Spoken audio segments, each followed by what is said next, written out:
술 맡은 관원장이 그의 꿈을 요셉에게 말하여 이르되 내가 꿈에 보니 내 앞에 포도나무가 있는데 그 나무에 세 가지가 있고 싹이 나서 꽃이 피고 포도송이가 익었고 내 손에 바로의 잔이 있기로 내가 포도를 따서 그 즙을 바로의 잔에 짜서 그 잔을 바로의 손에 들였노라.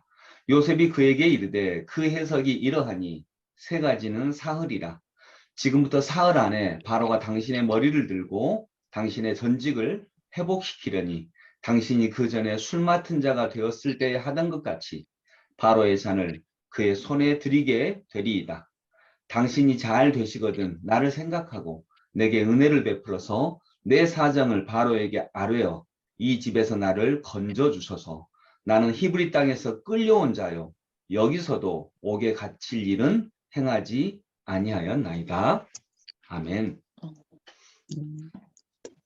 오늘 본문은 이제 요셉이 술 맡은 관원장의 이전에 술 맡은 관원장의 꿈을 해석해주는 장면입니다. 하나님의 지혜를 받아들여서 그의 꿈을 해석을 하고 그리고 마지막에 당신이 그 왕의 직책이 회복이 되거든 나를 기억 좀 해 주십시오. 나는 여기 감옥에 올 만한 죄를 범하지 않았습니다. 나는 히브리에서부터 끌려온 히브리 사람입니다. 이렇게 아마 이제 자기의 사정을 조금은 더 얘기했겠죠. 요셉은 10대 후반에 애굽의 노예로 팔려왔습니다. 그리고 노예 생활과 죄수 생활을 약 지금까지 10년 정도 한 것으로 추정을 할 수 있습니다. 10년입니다. 10년. 여러분, 요셉이 얼마나 힘들었을까요? 자신이 잘못한 것도 없이 쓸모없이 버려진 것 같은 이 10년의 세월이 얼마나 지겨웠을까요? 그런데 10년 정도면 하나님이 나를 잊으셨나?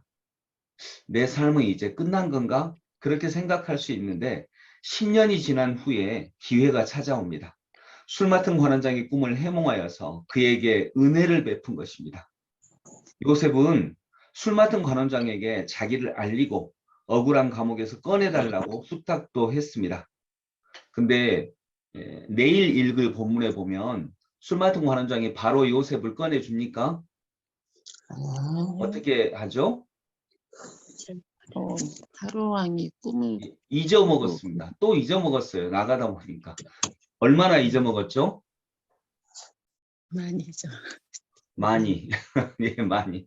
성경에 보면 2년 동안 잊어먹었다고. 2년 동안 전혀 요셉을 기억하지 못했다고 성경은 말씀하고 있습니다. 요셉이 생각할 때는 이 정도 되면요. 한 13, 14년 정도 흐른 것 같은데 하나님께서 자신을 잊은 것 같았을 것입니다. 자신의 생각에는 벌써 자신을 이 억울함에서 구해 주셨어야만 한다고 생각합니다. 저도 그렇게 생각합니다. 이 정도 되면 하나님이 나를 잊은 거야. 또는 하나님이 안 계신 거야. 하나님이 아무 능력이 없으신 거야. 아니면 나를 아예 사랑하지 않으시든지 나를 버리셨든지. 그러나 인간이 생각하는 가장 좋은 때와 하나님의 때는 분명 다릅니다. 10년이 지난 다음에도 하나님은 요셉을 잊으셨나요? 아니요. 아니죠. 이제 요셉 너를 버렸어. 버리셨나요? 아닙니다. 요셉을 하나님께서 너를 세상 모든 사람을 구원하고자 하는 나의 도구로 나는 분명히 쓸 거야 라고 하는 하나님의 뜻을 전혀 버리지 않으셨습니다. 요셉을 평범하게 사용하시려면 모르겠지만 하나님께서 요셉을 하나님의 작품처럼 사용하시려면 아직 하나님의 때는 안 되었습니다. 더 무르익어야 한다는 것입니다. 아직 포도가 익지 않았는데 따버리면 먹을 수가 없습니다. 쓰임받을 수가 없습니다. 요셉은 자신을 꺼내달라고 술 맡은 관원장에게 부탁합니다. 그리고 요셉은 그런 부탁을 할 자격이 분명히 있습니다. 요셉이 잘못한 것이 없기 때문입니다. 요셉이 잘못한 것이라면 잘생긴 죄밖에 없어요. 잘생긴 죄밖에 없고요. 아버지께서 사랑해 주신 것 이것밖에 없습니다. 자신의 잘못이 아닙니다. 그런데 그로 인해 10년 넘게 노예로 죄수로 살고 있는 것입니다. 만일 여러분 생각을 해보십시오. 술 맡은 관원장에게 부탁해서 나 좀 꺼내주라. 나는 진짜 억울하다. 근데 술 맡은 관원장이 이제 바로의 권한으로 회복되어서 진짜 얘는 내가 봐도 억울해. 그리고 그런 일을 할 애가 아니야. 해서 꺼내주면 어떻게 됩니까? 여러분이 요셉이면 술 맡은 관원장이 꺼내줬어요. 그리고 이 사람은 그래도 어쨌든 권력자예요. 꺼내주면 아 감사합니다 하고 그냥 말래요. 그 다음에 뭐 부탁하시겠어요? 높은 자리. 높은 자리. 저 같으면 당연히 집에 보내달라 그러죠. 집으로 돌아가게 해주세요. 뭐 높은 자리는 줄지 안 줄지도 모르고 안 줄 가능성이 높죠. 네. 네. 자기도 이제 막 죄수에서 해방됐는데 아마 집으로 돌아갔을 겁니다. 저 집에 보내주세요. 집에 보내줄 정도의 권한은 있겠죠.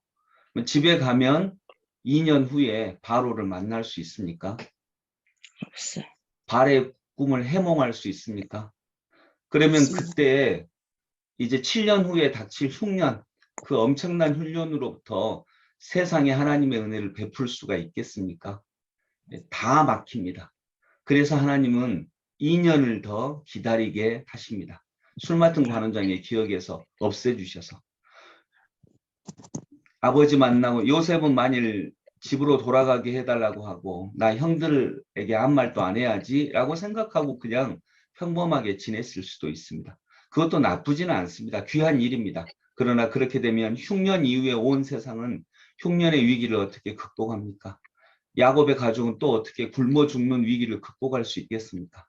아마도 요셉은 흉년의 위기 끝에 술 맡은 관원장을 만나서 제가 그 날이 꿈 해몽하지 않았습니까? 양식 좀 주십시오. 먹을 것 좀 많이 주십시오. 이렇게 부탁했을 것입니다. 그것도 대단한 권력입니다.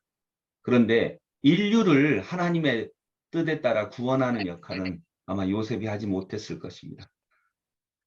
하나님께서 요셉을 향해서 세우신 계획은 그 정도가 아니었다는 것입니다. 그래서 하나님은 더 무르익게 하십니다. 억울한 사람들이 10년도 넘게 억울한 시간들이 10년도 넘게 흘렀지만 인간적으로는 너무 긴 시간이지만 아직 하나님의 때는 무르익지 않았습니다. 사람이 생각하는 가장 좋은 때와 하나님께서 생각하시는 가장 좋은 때는 다릅니다. 물론 요셉에게는 너무 힘들고 고통스러운 시간이지만 하나님의 때는 조금 더 지나야 합니다. 우리에게도 마찬가지입니다. 여러분 우리가 신앙생활을 하면서 인생을 살아가면서 누구의 때를 의지하시겠습니까? 하나님의 때를 더 믿고 기다리는 저 믿음의 사람들이 될 수 있기를 소망합니다. 기도하겠습니다. 아버지 하나님, 요셉이 이때 술 맡은 관원장의 은혜를 받아 집에 돌아가 버리면 하나님이 요셉을 향한 놀라운 계획들이 다 이루어지지 못합니다. 인류는 심각한 어려움에 빠질 수도 있습니다. 그래서 하나님의 때는 다릅니다. 아직 조금 더 무르익어야 합니다. 조금 더 무르익어야 이 가을날 풍성한 열매가 잘 익은 것처럼 그렇게 요셉의 삶이 잘 익어갈 수 있습니다. 주님, 저희들도 결정적인 순간 하나님의 때를 더 기다리는 인간에게는 힘들고 어려운 시간이지만 하나님의 때를 더 기다릴 수 있는 믿음의 사람들이 되게 하소서. 그 때를 억지로 당기려고 인간적인 방법, 인간적인 술수를 쓰지 않는 믿음을 저희에게 더하여 주옵소서. 예수 그리스도 이름으로 기도드립니다. 아멘.